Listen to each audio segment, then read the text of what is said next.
The dramatic climax of a year in which Indonesia repudiated the communists and the one-man rule of Sukarno began the night of October 1st, 1966, a year to the day the communists tried to seize the country.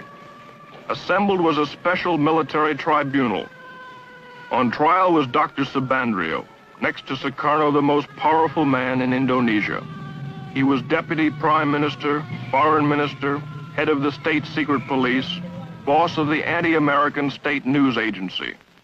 He was also President Sukarno's closest friend and confidant.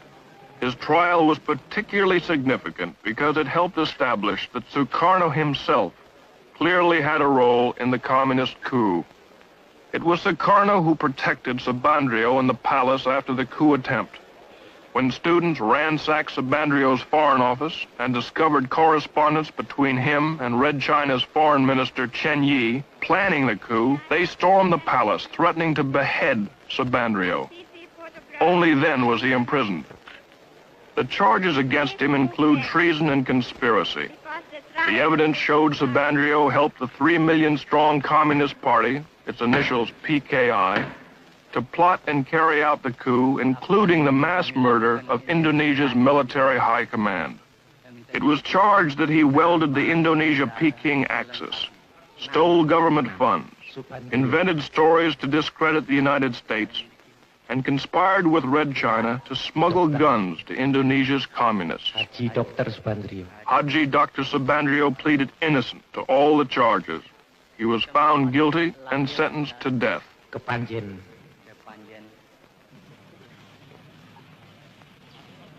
Hundreds more involved in the PKI coup are in prisons. Painstaking interrogations have pieced together the incredible plot. Being questioned is the commander of one of the 3 divisions that spearheaded the coup, Captain Suradi. Supported by the PKI, their mission was to disable the army by murdering its top commanders, seize all communications, and immobilize the government long enough for the PKI politicians to take over.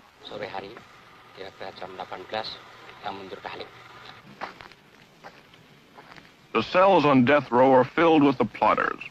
Only because General Suharto and Nasution escaped their murderers and rallied loyal army units was the coup crushed.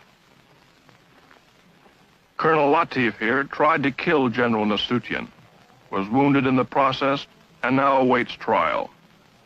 During the coup, Latif directed tactical operations.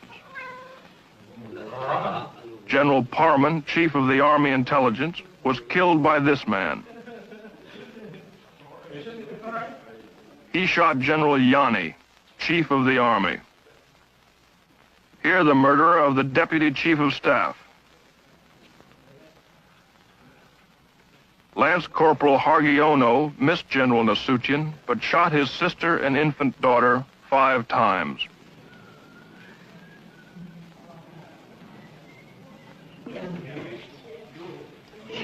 Terror and bestiality was a calculated part of the PKI plan.